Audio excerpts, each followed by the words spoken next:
Sixth Ramnath Goenka lecture లోపల ప్రధానమంత్రి మోడీ గారు ఒక మాట మాట్లాడారు.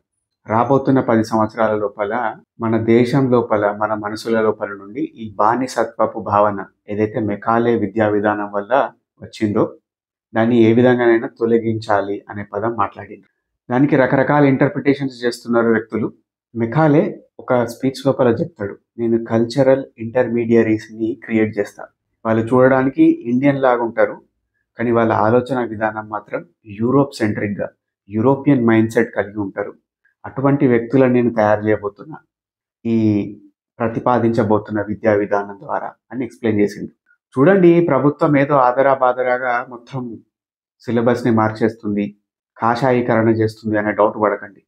2018 సెప్టెంబర్ లోపల ప్రకాష్ జవదేకర్ గారు కొట్టిన డైలాగ్ గుర్తుందా మీకు? మన హిస్టరీ టెక్స్ట్ బుక్స్ లోపల నేను ఇప్పటిదాకా కనీసం ఫుల్ స్టాప్, కామా కూడా మార్వలేదు అని గర్వంగా చెప్పుకున్నాడు. ఈ ప్రభుత్వం వచ్చి దాదాపు 11 సంవత్సరాలు అవుతుంది. ఏం గణనీయమైన మార్పులు తీసుకొచ్చారు సిలబస్ లోపల. ఎన్సీఆర్టీ బుక్స్ చదవండి, ఇంకా అవే కథలు మనం వింటున్నాం కదా, అవే చదువుతున్నాం కదా. ఆర్యన్ ఇన్వేజన్.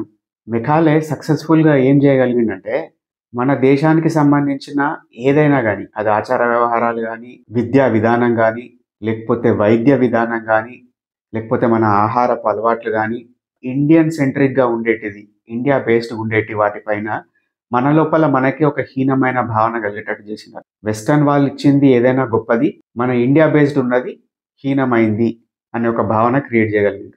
మోడీ గారు చెప్పిన పాయింట్ లోపల నాకు అర్థమైన విషయం ఏంటంటే, మనము మన సంస్కృతి పైన, మన సంప్రదాయం పైన, మన దేశం పైన మనం గర్వంగా ఇది మనమని చెప్పుకోగలగాలి, సెల్ఫ్ రెస్పెక్ట్ పెంచుకోవాలి.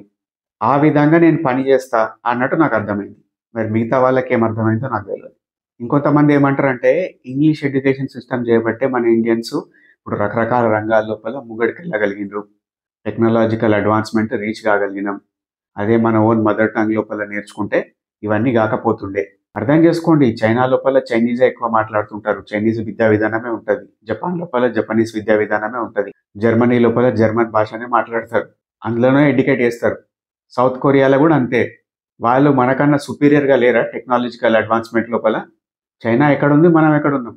సౌత్ కొరియా ఎక్కడుంది, మనం ఎక్కడున్నాం? జపాన్ ఎక్కడుంది, మనం ఎక్కడున్నాం? రెండో పాయింట్, ఇంగ్లీష్ అనేది ఒక లాంగ్వేజ్ మీడియం. మనం ఏం మాట్లాడుతున్నాం? ఇంగ్లీష్ గురించి మాట్లాడతలేదు. Western principles, western concepts, western ideology, దీన్ని మెల్లమెల్లగా మనం తొలగించుకోవాలి, డీకాలనైజ్ చేసుకోవాలి మన మైండ్లని, దాని గురించి మాట్లాడుతున్నాం.